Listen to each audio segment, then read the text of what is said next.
Primeira vez que eu senti um início de um chamado, eu tinha como 15 anos de idade, 15 para 16 anos, mas naquela altura eu achava que era história da minha cabeça, que era confusão. Fui cuidar da minha vida como deveria ser cuidado, fui fazer vestibular, fui cuidar do meu emprego, fui cuidar da minha carreira, fui cuidar de namorar, fui cuidar das coisas que normalmente se cuida numa vida comum do dia a dia.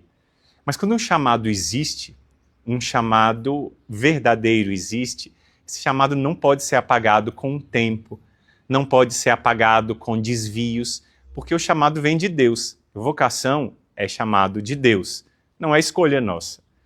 Na minha escolha eu escolhi muitos caminhos, mas Deus tinha o caminho dele que ele escolheu para mim para que eu fosse feliz. É certo que eu procurei muitos lugares e a minha entrada no mosteiro não foi rápida. Desde essa primeira luz que Deus deu quando eu tinha 15 para 16 anos, pouco tempo depois da minha crisma, até eu entrar com os 26 anos no Instituto Hesed, foram muitos lugares que eu morei, muitas realidades que eu vivi.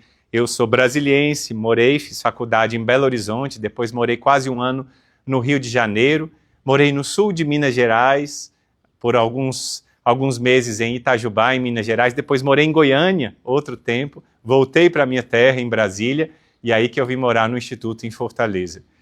E essa caminhada vocacional é para mim a prova do que Deus pode fazer, mostrando para uma pessoa que duvidava desse chamado, o quanto o chamado é verdadeiro e forte.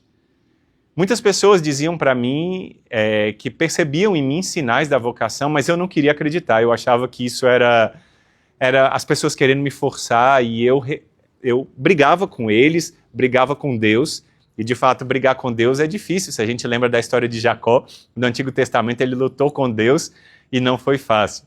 Mas até que por fim, como diz Jeremias, seduziste-me, Senhor, e eu me deixei seduzir, numa luta desigual dominaste-me, Senhor, e foi tua a vitória.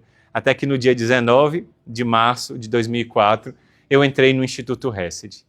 Vocês não imaginam a alegria quando eu transpus aquele portão do mosteiro. Eu encontrei a paz que eu procurava naqueles 26 anos e eu não encontrava. Encontrei uma vida simples, como até hoje a gente vive.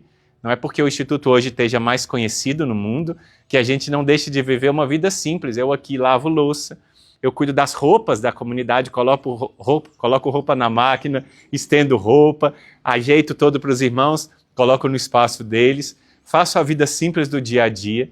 Encontrei, quando eu transpus o mosteiro, uma vida simples e de pobreza evangélica, como o Senhor espera que a gente tenha, que a gente vive até hoje, busca viver com todo o amor a Jesus Cristo.